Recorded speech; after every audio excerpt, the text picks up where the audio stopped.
Iftorliga oiz to'yimli salat qilishni o'rgatmaganmilar? Nega o'rgatmagan ekanman? O'rgatganmi? Boplab tashlaymiz. Qizil sabzimizni koreyskiy terkadan chiqarib, tuz solib yarim soatga olib qo'yamiz. Go'shtimizni qovurib, tuz, murch, suv solib dimlab qo'yamiz. Buncha o'zimizga ham 20 minut yetadi. Qizil yashil bolgarskiyga 1 minut. Hamma gap bu salatni sousida-da. Qalampir, ko'k piyoz, tuz, kunjut, achchiq qizil paprika, qizib turgan yog'ni solib soya sovaramiz. To'liq yozma retseptini videoning tagida qoldiraman. Hozir saqlanib qo'ying. Yarim soatda shuncha ish hal. Sabzimizni yaxshilab suvini siqamiz. Funchozani ustiga sabzi, ko'k piyoz, go'sht, pomidor, bodring sousimizni qo'shamiz. Sizlar ishtaxili ochilib ketdim. Yurichani bosib, yaqinlagi videoni jo'natib qo'yinglar. Bilasizlar-ku, ko'nglim ko'tariladi.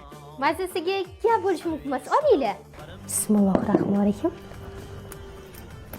Har bir qultumda yangilik, energiya va kayfiyat bor. Issiq kunda sovutadi, sovuq kunda esa kayfiyatni ko'taradi. Quyoshdagi yorqin dam tetiklantiruvchi lazzat va haqiqiy apelsin fori Eliviva bilan yana ham mazaliroq.